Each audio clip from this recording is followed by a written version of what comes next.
Hey, I'm Jason. I'm joined by one of my favorite people, Sam. And today we're gonna have a candid conversation about deepfakes and practical tips and guides that you can do as either an educator, administrator, or parent. What you can do to kind of protect yourself, and then what kind of regulations and laws are around deepfakes too. Yeah, just a quick intro. Sam, if you want to say hi. Yeah, absolutely. Thanks for having me, man. Always good to have a good conversation with you. Sam Bourgeois. I have a long history in IT, cybersecurity, telecommunications, and a real passion for education, and that led me to founding my own company, Make It Secure. Mission, vision, goal is to protect kiddos, protect teachers, protect schools, protect those who need it the most. That's what I do, man. That's awesome, and it's such an important mission, and it's such. I'm glad we have people like you out there that are advocating for this and working to bring awareness to it, and then actually taking steps to make a difference. It's really important. There's a lot of people that talk about protecting our youth, but the fact that you're taking steps and action to actually help, I think, is one of the most tremendous things. Like, it is incredible. I'm a big fan of the work that you're doing. And on that, like, what do you think from your mind? Like, what would help with this pandemic or endemic? I don't even know what you want to call it, but like, we read in the news every week. There's some new sort of incident with K through 12 deepfakes, especially, are big, and it's tragic. How how do we stop it? Right? How do we give guidance and help to the people that need it the most? And if I knew the answer to that, we'd be both making bank, I guess. But I think I think to start off, I think that this is just one of many threats. And to be fair, it may not even be the greatest threat. We don't know that. I don't know that, right? Like, what we do know is that it is unique in the sense that it's a problem that spans not only like the school day, but also like it's just pervasive. It's a part of every kid's experience online, whether it's in the palm of their hand or on a computer or whatever. And that does make it a little bit different. I mean, like, you could make an argument. You could say, well, isn't this just the latest iteration of social engineering? And don't kids get phished and smished on their on their Insta, on their Snapchat, or whatever? And the answer is yes, of course they do, right? Like, of course. But I think this has a different, I guess, potential. Like, it's like I think about that. The difference between like potential energy and like kinetic energy. Like, I think there's a lot of kinetic energy around any kind of social engineering attack, and I think like it definitely is harmful for young people to be phished and to get their identity stolen because their school district was hacked or compromised or whatever. But this is different because it does have like a different set of outcomes, like thinking about like your mental health, and thinking about the way that kids are reacting to these kind of things. Like, they're none of us are built to deal with this kind of thing. First of all, like, none of us are. Like, I think there's emotional damage done for anybody of any age to see that kind of thing, or to have to even be a celebrity and get your face swapped. Like, there's going to be emotional damage done. But I think for young people in particular, I think the damage is really, really significant. Not just because, like, I'm thinking about the scenario where I was kind of a geeky kid, like a D&D kid, and like, if somebody made fun of me or something in high school nowadays, like, there's going to be some trauma there. Like, I'm going to remember that, and it's going to be so sad, and maybe I go viral or something, right? But I would say there's a lot more than that. Like, I think there's the long-term risk that kids just don't even know what the heck is true anymore. Like, I think there's just an erosion of truth. Like, you and I are adults, and we know, like, when we see something online, we're not going to just share it, retweet on X or whatever. Like, we know better, and we're like exceptional in the adult space, which is theoretically a bunch of grown people with critical thinking skills. I think young people, I don't think they're making that connection. And I think we're like, it's at a critical time in their life when they're like trying to build a trust in systems. They're trying to build values internal to themselves. They're trying to build an understanding of like what the world is around them, whether that's in the school or at home or in their community or online.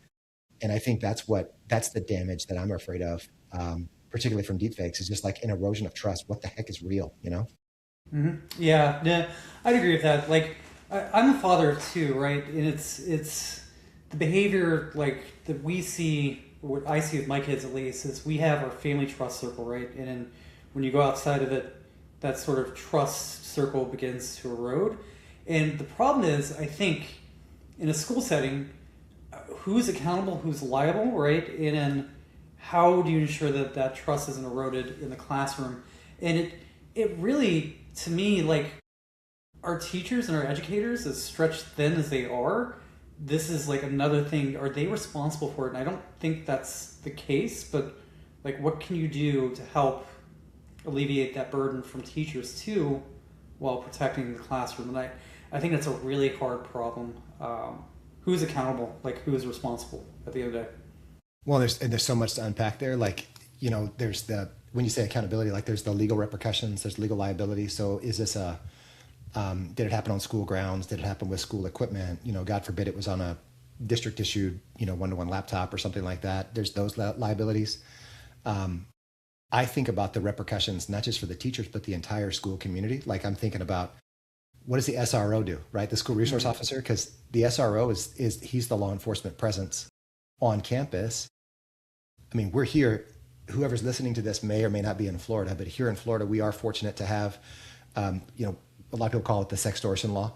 We have another bill, another Senate bill right now. It's in committee, Senate Bill 482, which is, I think they're calling it like the AI Bill of Rights or something like that. But where you can't use my likeness, that's already a statute in the state of Florida. And I would say, to my knowledge, I don't believe that's something that exists to the extent that it does in Florida anywhere else. But my point is that SRO has that not only like the moral obligation, ethical obligation to help kiddos on campus with any kind of thing, but now they got to think, this is actually a crime. Like, this is actually a crime. What do I need to do in terms of forensic and evidentiary collection, chain of custody? You know, I don't even know what they would do. Like, the average SRO, I would say, is probably not aware of what those responsibilities are that are already on the books. But and I also think about like your counselors, you know, are they ready to kind of deal with these kind of things? Like, what about your media people? You know, like, I don't know, we haven't thought about that, but like, what if you're at a larger school district and something goes viral? Again, here in Florida, remember there was the guy, I think he was like an athletic director that impersonated a principal or a superintendent and said some horrible things and did like a kind of a rudimentary deepfake. I think it was in Broward. I think it was in Broward, maybe, or Brevard. I can't remember. Broward. What do you do in that situation? Like, this is their personal social media. I use my personal device. Do you put the superintendent on leave because it looked like he was the one or she was the one saying those things? Like, so there are a lot of really sticky situations that I could come up with scenarios. So I guess my answer to your question is, to prepare, I think we have to prepare just like any other security event or force majeure type event. And you and I don't know, people watching are going to be like cyber people, but like, you and I are cyber people. We know the value of a tabletop in the context of, you know, a ransomware event or a business email compromise. But this is kind of the same thing. Like, you have to do those same tabletops for hurricanes if you live in Florida, tornadoes if you live in Kansas, right? So why wouldn't you tabletop something like this? And the question is really just comes down to your risk tolerance. Like, is this something you think is going to happen to you? I'd say most people say no. What are the risks? What are the outcomes? What's the likelihood? What's the impact? So I think that's the way we got to deal with it. We got to treat it like any other cyber event, but it's going to have its own unique circumstances. And like we already talked about, there's going to be a lot of people who are involved, from the teacher, counselor, media specialist, SRO, leadership, board. God forbid the media get involved. Oh my gosh. Yeah, I think you're right. And I think the SRO is really interesting, right? I think they're going to be kind of the incident responder, for lack of better words, like in cyber terms. It's because it is a legal implication at this point. So I think naturally the SRO would be kind of the person that spearheads this. And in addition with the coordinator. But it's going to come down to forensics, right? So that analogy, the example of the deepfake where they put the administrator on leave, they had one in Baltimore too. And basically, it was an employee that deepfaked the superintendent or the admin of the school or the principal. And it turned out that it was completely, they put him on leave, right? And then they went back and they realized that, yeah, it was a deepfake and they made the wrong call. So he got reinstated and the person that actually made the deepfake was uncovered and then he was terminated. So I worry that the same sort of situation could potentially happen with kids too. It's going to be hard to pinpoint who's the victim, who did it. And I think a lot of these apps and social media, there's a lack of accountability to be able to trace it back to the source, right? It's like, does a file exist on someone's phone? Is it in the cloud too? It's a real problem and it's a real danger, I think, for K through 12. But the thing that I do as a parent, and this is what's helped me with my kids at least, is encouraging your kids to be able to come to you with these issues and problems and speak up. Like, that to me is the critical first step. With my daughters, right, if something is happening in the school setting where they feel unsafe, the first person they need to come to is me as a parent. Their teacher, right? But after that, it's definitely me. And having that trust circle where they feel comfortable to bring these to you is really important. So building that trust circle as well, I think is fundamentally correct as well. But yeah, it's...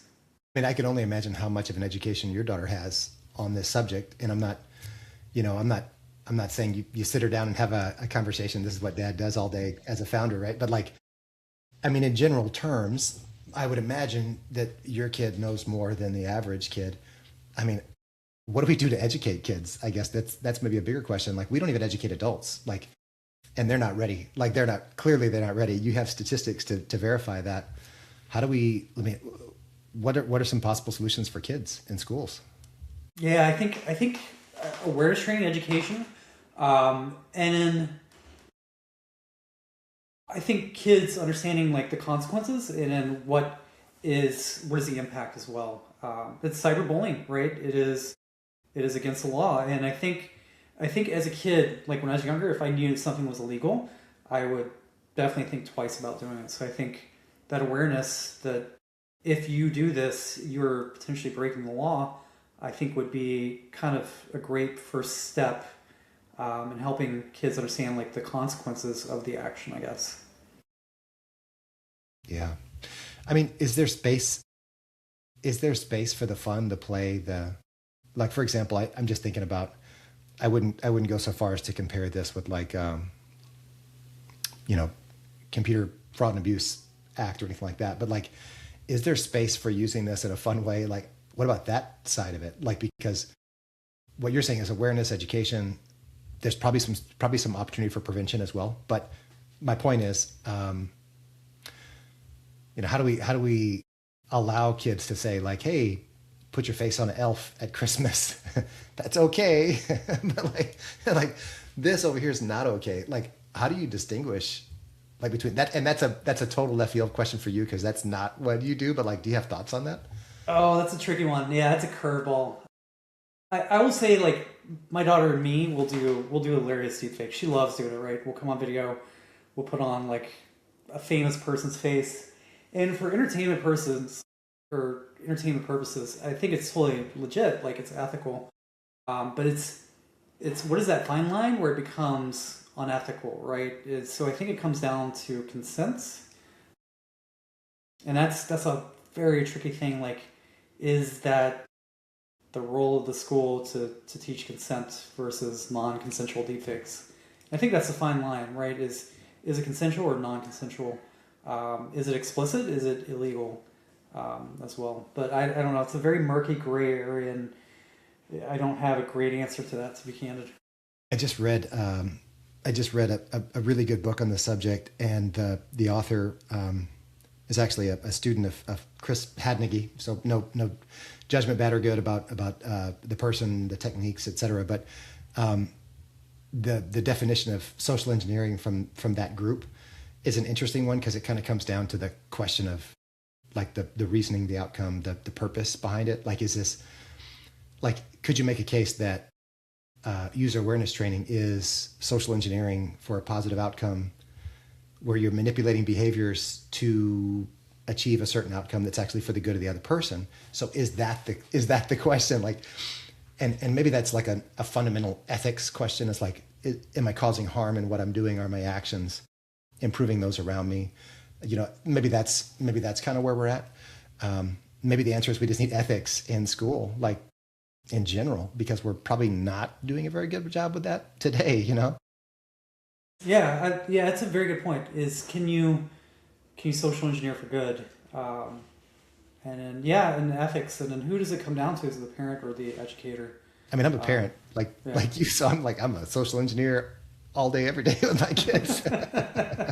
Trick them into doing good. That's funny.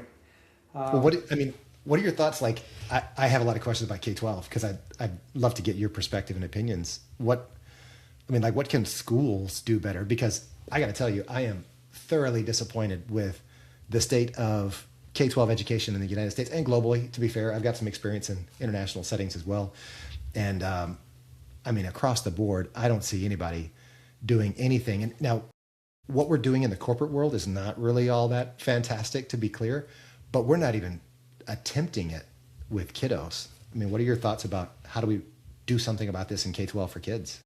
I think it's holding people accountable, right? And I'm a big advocate of this. It's holding people accountable with the safety and the wellness of your child. Like when I put my kids on the bus, right, or I drop them off at school, they are responsible for the safety and well-being of my kid at that point, right?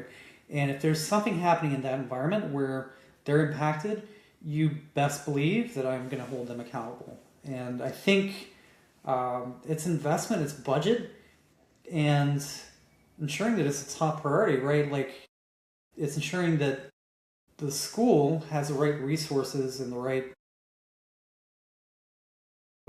funding, the right resources to be able to respond to all these, right? To help the educators, to help the teachers, to have programs and educational tracks for all this stuff. And I don't think that's the case today. And I hope that as if anyone who's an administrator is listening to this, it's basically ensuring that you're investing into the health and the well-being of your students in the future. Like they are our future, and investing in them is probably the most noble thing that you can do.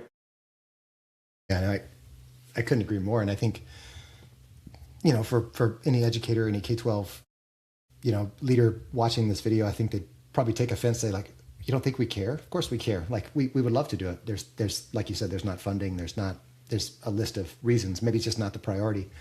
That's kind of where my heart breaks, is like, I could say the same thing about EDR. Again, we're cyber nerds. So I can say the same thing. Like, does your daughter have a take-home device from school? In my experience, when I talk to school administrators, to IT pros, et cetera, we can always afford, you know, the CrowdStrike, the SentinelOne, the whatever for the staff device, but we don't typically do much with kid devices. And fair enough, some of them are just like Chromebooks or whatever, we don't care. But in the case where they're, you know, one-to-one Macs or something like that, there typically isn't an EDR on the kids' devices because that data and that access is kind of perceived to be less important, less critical than the staff data. Nothing we could do about that, I guess. But I guess going back to the school, to the focus on the school, do you do a lot with K-12 in terms of like training, preparation, awareness, you know, kind of risk profiling? Not really. We have a lot of free resources that we put up. We have free quizzes, educational videos, flyers, handouts, and links to basically open source detections that we've found for the forensics piece. So it's more kind of, we want to provide resources that are free and open that people can use and leverage. From a risk profiling, not so much. Like it's for red teaming. Like I don't see me red teaming a K through 12 on the near future in the roadmap. But what we learn, right, is what we can glean from our red team exercises and we can translate that into awareness training content. Like what works well is universally accepted, right? Like as an example, we have a framework: slow down, trust less, out-of-band verification, policy, procedure, and process. That translates across the board for everything. Like, and that's stuff that we know works based off of our red team engagements, what's effective and what's not effective. So taking our learnings and then transcribing into how organizations can help protect themselves and their employees, I think does translate across the board. So not a challenge, but just kind of thinking on what you said. Like you said you couldn't picture yourself doing a red team for a school, but I'm thinking, I mean, if I'm a bad actor, we're nice guys, but if I'm a bad actor, like I do know schools always pay ransoms. Like you read about it all the time, right? Like they definitely pay ransoms. So if this is my point of ingress, if this is the easiest path forward and all I need to do a deepfake, you've probably done 100 videos on this, try to educate people. All I need to do a deepfake is a, $100 Raspberry Pi with a little bit of horsepower and an internet connection and the places to go on the internet to figure this out. I mean, why wouldn't I do that? Like, why wouldn't I try that if it's more effective than maybe phishing, or maybe if the school district in question, like I'm just not picking on anyone, but I'm thinking about the last 24 months. Who have we seen? Who have we heard about? We heard about MSP, Minneapolis, St. Paul. We heard about Clark County. Going back to COVID, Miami near us was hit. So I know there's a couple of really big cases. LA Unified, there's probably some money to be made there in terms of ransom. And even if I don't perpetrate ransomware, maybe I'm not part of a ransomware as a service crew, even if I'm just doing like data exfil for that extortion value, I feel like schools are insured. That is across the board the case in the big districts, that they are definitely insured. I mean, I got to think that's going to be something we should be looking forward to in 2026. Unfortunately, should be looking forward to that. Do you agree?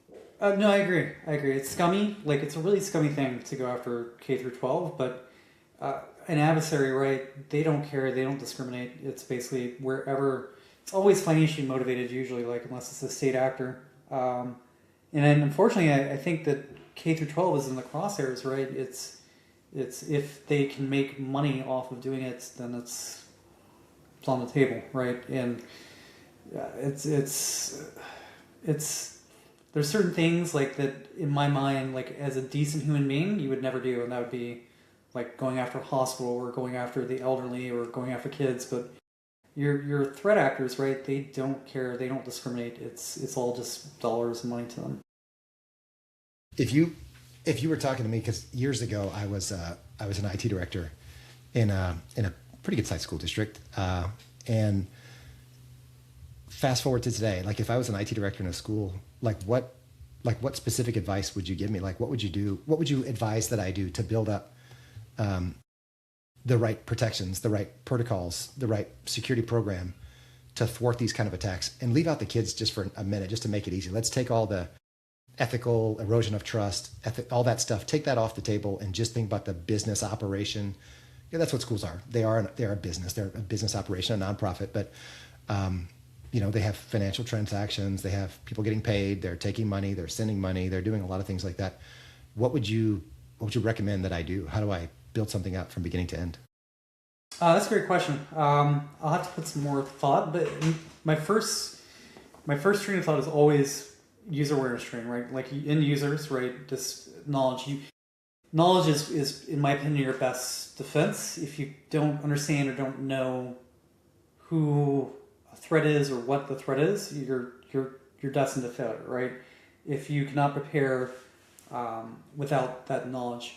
The other thing that I think is really interesting, and it's starting to be an emerging trend that I'm seeing at least, is browser isolation, right? Is locking down the browser to the laptop and just isolating it completely to very specific applications, right? Like that removes the ability to do egress traffic out to certain websites, locking it down to only approved applications.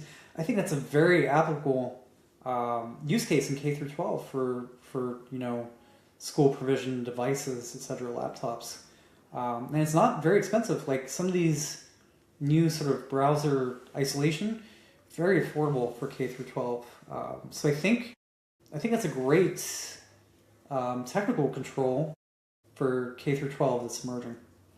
What about from your red teaming experience? Because I'm thinking about, again, I used to be the guy who would call the classroom and say, hey, are you on break right now? Can I do something to your computer or whatever? Or the one who would take the call from the superintendent or from some important person, director of such and such. Hey, I'm locked out. Can you help me? In those kind of scenarios, that's very much ubiquitous for any industry, not just education. What are some basic protections you would advise to protect those kind of conversations, those kind of processes where I might, add an MFA phone number to my account, or change my MFA, say I've got a new phone, lie and say I've got a new phone, can you help me, or whatever. What's your advice in terms of like processes, protocols, protections there? Yeah, that's a great one. Out of band verification, right? So it comes down to the policy and the procedure. It's, as an example, like you have an acceptable use policy, right? And it's usually a piece of paper that someone makes and it sits in a corner and it collects dust. It's actually really important, right? It's, hey, don't share sensitive information to a third-party application that's not approved, like WhatsApp or whatever, stick to Teams. Following that AUP and that secure communication channel is really important. And then doing an out-of-band verification request or basically out-of-band through that secure communication channel. So if you're getting a phone call, right, Teams is an approved chat application, you can verify that individual via Teams. It's making sure that users do follow that policy, procedure, and process, right? Because they don't for a couple of reasons. They're busy, they don't know it, or they just completely forgot, right? Or feel pressured to act. So it's from a testing perspective, I would focus on the policy, procedure, and process, and the control itself is really important. So think of it as like a Venn diagram, right? It's awareness to the issue, right? It's, do people follow policy, procedure, and process? And then what is the impact when pressure tested, the control, what is the actual outcome? And that's what I care about the most. It's less about I'll just make a name, like Henry in accounting, does he click on a link? I care about that a little bit, but I care a lot that Henry did a $20,000 wire transfer, right? Because there was systematic failures up until that point where policy, procedure, and process either didn't work or was just not listened to. And I think that's the missing component for kind of testing that leads to breaches, is that same sort of absence or that missed opportunity to follow the procedure and process. How often should schools be testing? How often should they do those kind of, if you could do a red team, how often should they do it? Like, do you have advice on that? Like when, how frequently? I usually recommend quarterly, right? That's me. You have awareness training usually, hopefully, and that does like a monthly, but I think it's a good opportunity to do it on a quarterly basis. If you do horribly, then maybe increasing the frequency, but if you do very well, then maybe pushing it out a little bit further. Really, you got to align it to the risk, and you got to understand the risk first, and that's where we come in, is servicing the risk, understand what is your true risk exposure to a problem.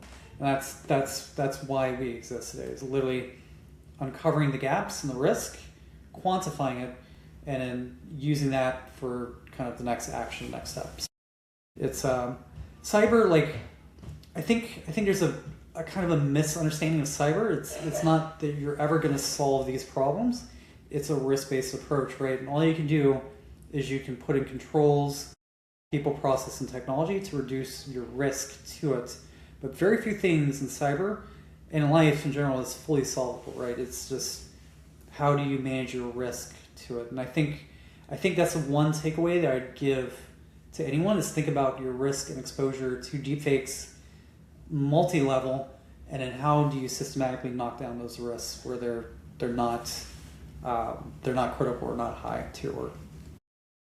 Yeah, well said. I mean, I feel the same way. I feel like when you have, over coffee conversation, waiting in the grocery store conversation, and you say something like, I don't know, God, these scams are everywhere. You're looking at the gift card rack at Publix, right? And then somebody in front of you says, "Oh my gosh, you wouldn't believe I had this happen to me." Well, I've had a story like that on so many occasions where people have told me, like, smart people. I mean, you're talking like, I mean, chemistry teachers, like advanced chemistry, like intelligent people have confided in me, or I've been there live for the incident while it's going down, where they said, like, I got a text message and I thought it was my boss, and they said they were planning an event and they wanted me to go buy gift cards. And I'm like, I can't compute. I cannot compute. Like, how did this happen? I've had people call the number that was texted and say, "This is Apple support, and we need you to go buy Apple gift cards to unlock your account." And they did it. And I'm like, how is this possible? But it's like, what we have to understand is, like, you and I, we have seen a lot, and that has opened our eyes to a lot. We have been exposed to so many of these scenarios, but that is not the norm. And kids in particular certainly don't know those stories. The grandparents don't know that they should look out for a call from their kid asking for money, or their grandkid asking for money. You know, there's just so many opportunities that we can do so much more. And maybe that's where I feel like I'm so driven, is like, everybody's got to come through school at some point. That's kind of like a bottleneck for most of society, is coming through a school environment. And so, like, I just feel like there's an opportunity here. If we could just require this, and like, we don't write checks anymore, but like, that was the complaint whenever I was a kid, whenever we were kids. They were like, schools don't teach anything these days. These boys can't even change a tire or write a check. Now, we're saying the same thing. Like, kids these days can't even detect a social engineering attack over their text messages or whatever. But that is the case. That is true. Like, I feel like everybody needs to know this. This is fundamental to your security as a society. I agree. I could not agree more with that statement. It was absolute. So cool. Hey, thanks for watching. As you know, our mission at Make It Secure is to empower confident, secure, and ethical use of technology. If you want to see more secure conversations like the one you just watched, be sure to hit the like button, share it with your friends, and subscribe to see the next conversation.